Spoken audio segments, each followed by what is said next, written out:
Inspiration is just a story away.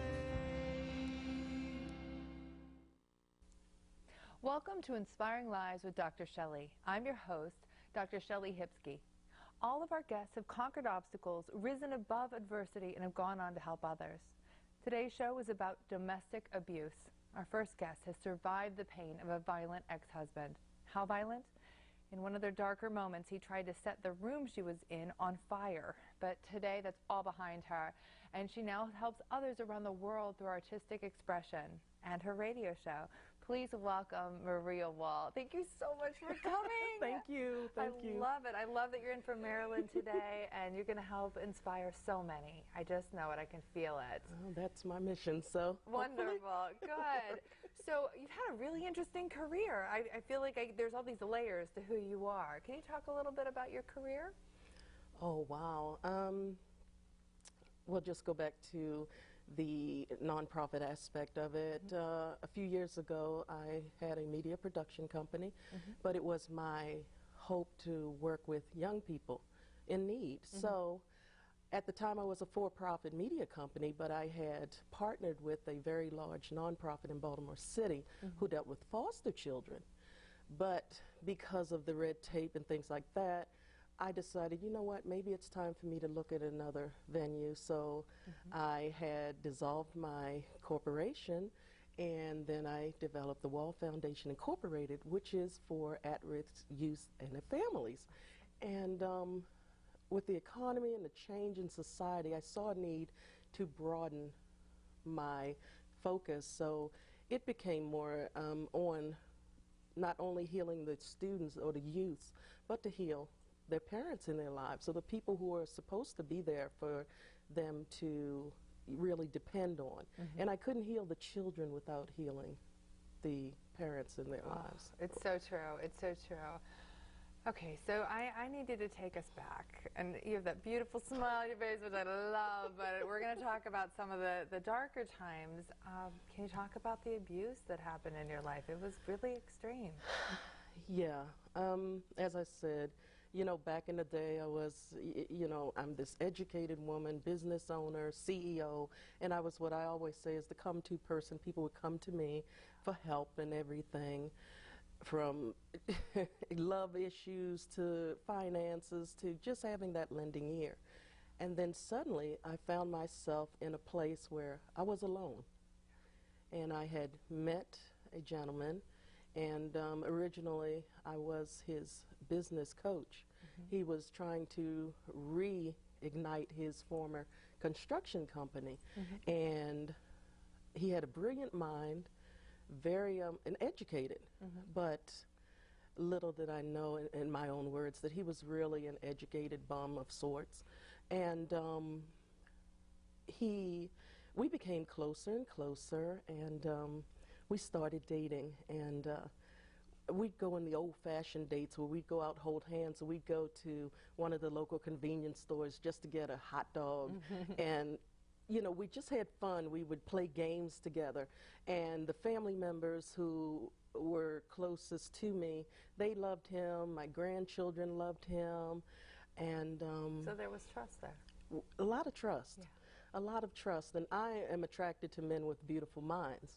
That he had. Yeah. But eventually, about a year down the road, we had started working on getting married and really growing his business because it was really taking off, and we had a whole game plan together. But I did the normal things, well, things that most people should do nowadays. I had gone out to do the background checks, and he has a very common name. And what are the chances of there being two people with identical names born in the same month, 1 year apart, and a few days apart in their birth? So every time I got the police report, it was the wrong person. So I thought, okay, and it was getting closer to our wedding. And I said, what are the chances of my soon-to-be husband being as bad as this character? No way. Well, as it turns out, and you know we've talked a few times, and if it can happen, it will. And it did. As it turns out, my gosh, they had identical police records that he kept hidden. And by then, when I got his report, we had been married for a week. So in the state that I live in, you can't just say, oh, you know, even though they say you can get him for being someone who, you know, deceives you in some way, it's not that easy. Right. So unfortunately, I was stuck in that marriage. And shortly after we got married, things changed. The person who I knew no longer existed, and I was living with a stranger, literally, in my home. And he started making demands. He wanted, you know, his name on the house deed. He wanted his name on the bank accounts. And shortly thereafter, it became what was his, and what was mine was his too. And to keep moving forward as quickly as possible, move up a little bit, as it turns out, then he started going online, and he was on all these weird sites, dating sites and things. But then he had gone to, I found out that he was also having an affair with a neighbor. By him being a contractor, he was working in a neighbor's house. And when I say a neighbor, I mean you could go out our backyard, walk a few yards, and knock on her mommy and daddy's door. Because this was a 40-year-old woman living at her parents' house, but he was doing work there, and they decided to have an affair. And they were sloppy about it, and I just found out, and the neighbors knew, and a lot of people knew. And but for whatever reason, the first time that I had confronted him, he got very belligerent and angry. And then moving forward, one night I have some health issues, and I had gone to the hospital, and they had given me painkillers and things, and I was drugged. And the next morning I had woke up. By then he knew that I had told him that I was planning on divorcing and ending the marriage. And albeit we were living separate lives, we were still under the same roof because of financial situations and things. But I woke up and there was a wet cloth in my right hand. And I was like, what is this? And he said, you know, last night, you know, I don't know if we can say it, but we had sex, and now you can't go to the judge and say that we didn't, so now we're not going to get a divorce. And I said, oh my God, you raped me. Oh, Maria. So, you know, it was there was a lot of just horrific things. I mean, tell me about the fire. I mean, that. Oh my gosh. Oh my gosh. Well, as I said, what was his, and what was mine was his. And I refused to put his name on anything. So one night I had come home, and he was on his way out. And he was really jittery and antsy. And I said, where you go? I'm just going out, I'm going out, blah, blah, blah, blah, blah. So, and he didn't want me to go upstairs for some reason, but I knew because he didn't want me to, I was going to. So I had gone upstairs, and he had rearranged the room, the bedroom, my bedroom, because at that time he was in the front bedroom and I was in the back of the house. And he had moved the lamps from across the room and put them on the nightstand near the window and the curtains. And he had taken the shades off, and he had put the curtain over the light bulb. And by the time I got upstairs, it had already begun to ignite. And I caught it, and I put it out, and naturally I was not happy. And his thing was, well, you know, he cursed me out, and he said the wind had blown the curtains over. But like most criminals, they usually make a dumb mistake. And his was the fact that the windows were not open, and the air wasn't even on. So he put them there, and I was like, well, I guess the wind blew the lamp from across the room to over here on a nightstand without the shade too. That in itself started another firestorm. And for several months he continued the, you know, coming into my room, the rapes and things like that. And I didn't know. My mind was gone at that point, and the person who I was gone. I didn't know who I was anymore. But it was a good friend of mine, Susan Guerin, who I interviewed her on my talk show, Healing Through Hurt, and she opened my eyes to marital rape. And she helped me to wake up from the fog that I was in. And one day I looked in the mirror, and I didn't recognize who I was. And I still don't, because that person is pretty much gone. But now, you know, I'm emerging as someone new. And I just told you, you know. I love, because I see you as this butterfly, this beautiful butterfly that had to go into a cocoon, and now here I you did. are. I and did. I'm so glad. I I'm did. so You glad. know, I had to go through this fire in order to become who I am. Absolutely. So. Well, Maria will be back a little later in the program. After this short break, we're going to find out what licensed psychotherapist Joel Jarrow has to say about abusive situations in the home. Please stay with us.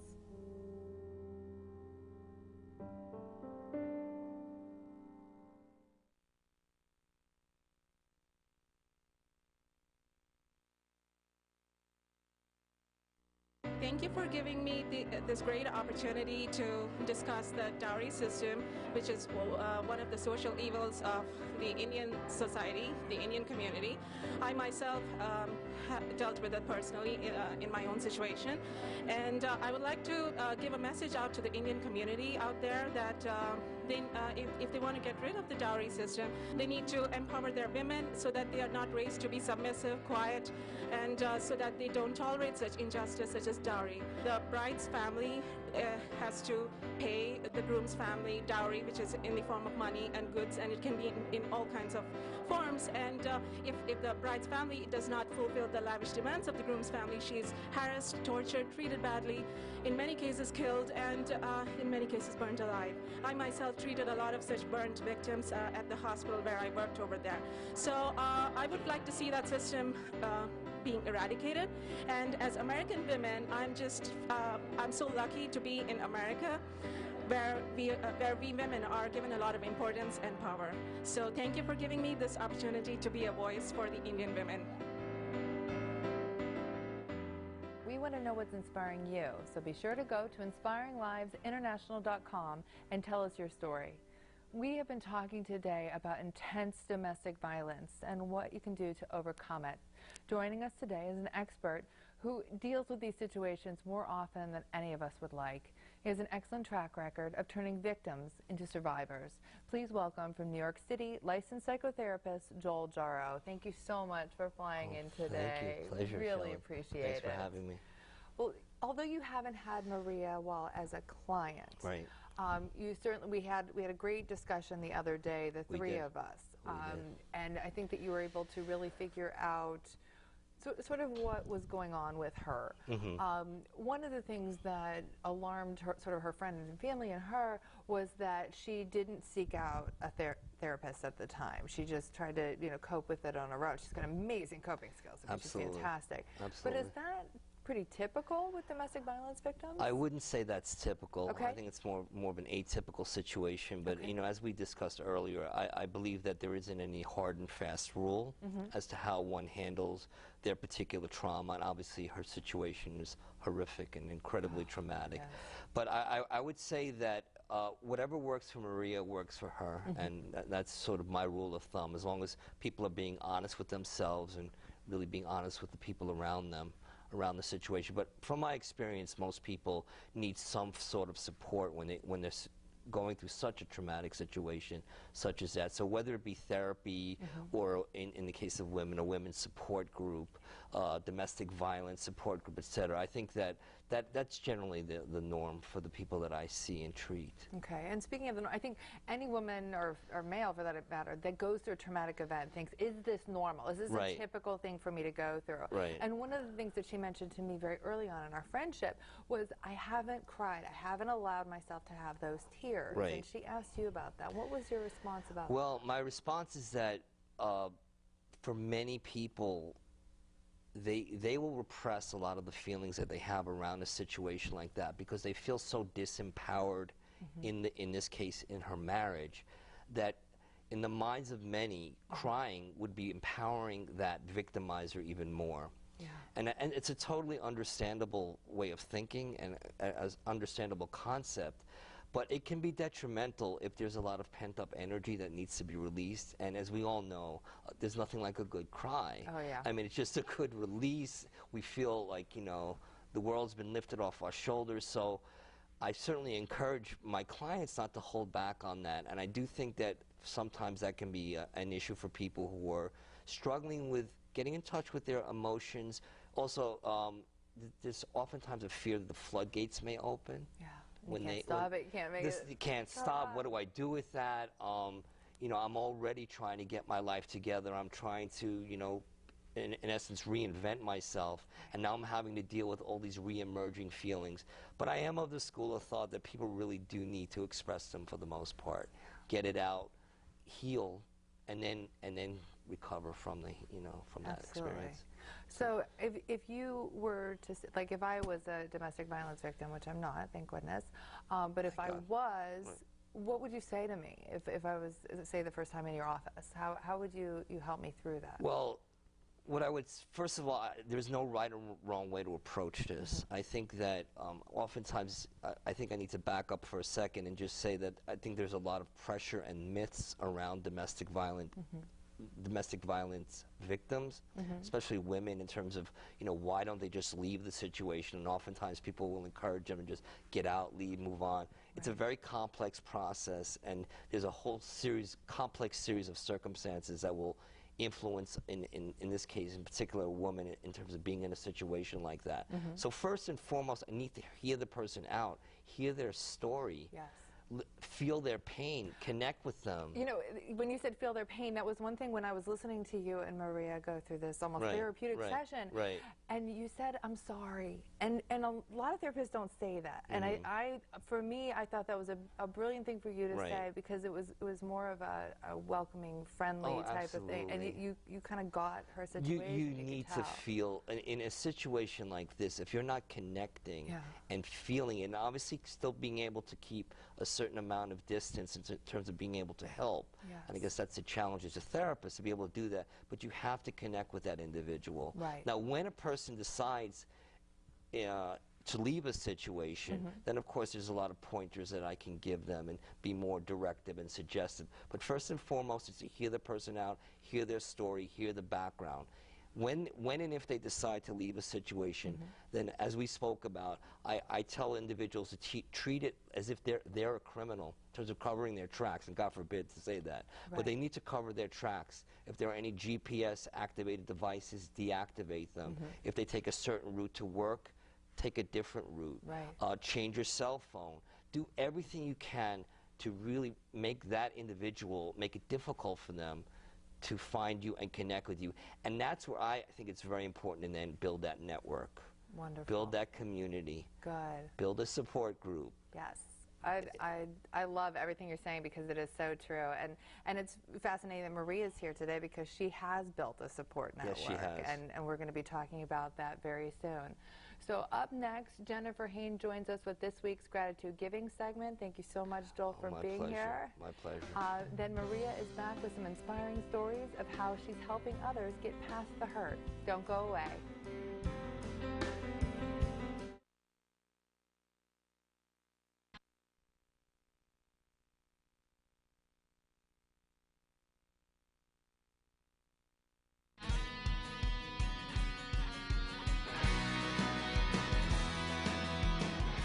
Gratitude giving is a fantastic way to see what products and services are out there from companies on a mission to help others. My co-host, Jennifer Hain, is off this week, but Mariama has agreed to fill in with her for something very unique. We have some beautiful products from Mariama and Asita's organization, and these both come from Guinea. So here we are. I'm wearing this gorgeous fabric. I love it. It's fantastic. Just briefly, why am I wearing this? So this fabric is made by Guinean women in the region of Kindia, and they use century-old technique that they've learned from their great-great-grandparents and to make this fabric. So it is very meaningful, because it is a way out of poverty for them, and it's a great video. Fantastic. Okay, let's take a peek at the video, and you can talk us through this. So right now, what you're seeing, that's our women in the Association of Women tie-dyers, and most of them are divorced women and single mothers, and they are currently dyeing the fabric. And so the fabric, when they get it, is absolutely white without any color, and they work with dye powder to make it into the color. And now they're going to the river to go and clean the fabric. So those fabrics, the patterns that you're all seeing, it is hand-stitched and handmade. So they do all of the process, and that's them again just unfolding the fabrics as they've dyed it. So it's a very long process for them, but they've never gone to school and they've never learned color combination. This is all just from oral tradition, and it's a very proud moment for them because they're learning and they're doing something that they are proud of. And that's the finished products for you. That was from our last season. Those are all the fabric of There's No Limit, and they're all handmade. Excellent. And so here's some of the fashions, and it's going to be on in New York on Right. the runway. It's fantastic. I love it. Well, thank you so much, ladies, for doing this special gratitude giving segment. I love this outfit. I feel like $1 million in it, and I love that it's giving back at the same time to the There's No Limit Foundation. So thank you. Thank you very much.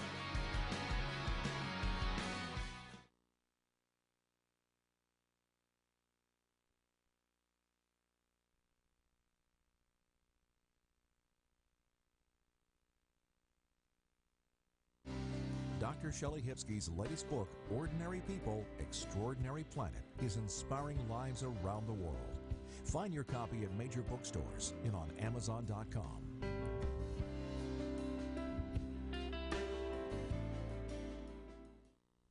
And welcome back to Inspiring Lives with Dr. Shelley. We've been talking today about the living nightmare of domestic violence. Maria Wall has been there, and she knows how victims can get out, get help, and get on with full, rewarding lives. Thank you so much for coming back, Maria. Thank you. It's been a wonderful experience seeing you in person.